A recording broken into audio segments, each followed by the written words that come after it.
Okay. என் பேர் நவீன். நான் மலேசியாலேருந்து வரேன். ஆக்சுவலி இவங்களை வந்து நான் ஃபேஸ்புக்லேயும் எங்கள் அண்ணன் ரெக்கமெண்ட் பண்ணதுலேருந்தும் பார்த்து தான் நான் சிலையை செய்ய சொன்னேன்.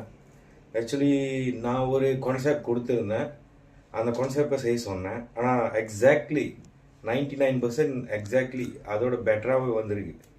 நல்லா இருக்கு சிலை. ஸோ எனக்கு ஏமமான திருப்தி. ஓகேண்ணா, எந்த நம்பிக்கையில்ண்ணே நீங்கள் நீ பார்க்கவே இல்லை, ஆர்டர் கொடுத்து பணம் போட்டு விட்டீங்க அக்கௌண்ட்டில்? எந்த நம்பிக்கையில்? ஆக்சுவலி அது எப்படின்னா செஞ்சுட்டு என்கிட்ட ப்ரோக்ரஸ் காட்டுனது, தென் நம்பிக்கையாக பேசுனது, அது ஒரு நம்பிக்கை தான். ரெண்டாவது ஆல்ரெடி அண்ணன் வந்து ஸ்ட்ராங்காக ரெக்கமெண்ட் பண்ணதில் தென் ஐ தேங்க்யூ. உங்களுக்கு சாட்டிஸ்ஃபேக்ஷனாக இருக்குல்ல? ஓகே. அவ்வளோ தூரத்துலேருந்து இப்போ மலேசியாலேருந்து இங்கே வந்து வாங்கினதுக்கு, இந்தியா தமிழ்நாட்டில் கும்பகோணத்தில் சோலா சேகர் ஆர்ட் ஒர்க் அண்ட் கேலரியில் வாங்கினதுக்கு உங்களுக்கு சாட்டிஸ்ஃபேக்ஷன் தான் இருக்குல்ல? ரெண்டாவது இப்போ நான் 2 நாளாக மலேசியாவுக்கு போக போகிறேன். Okay okay. ஸோ அதில் ரொம்ப சந்தோஷம் எனக்கு. இது சர்ப்ரைஸ், இன்னும் வீட்டுக்கு யாருக்கும் தெரியாது. தேங்க்ஸ்.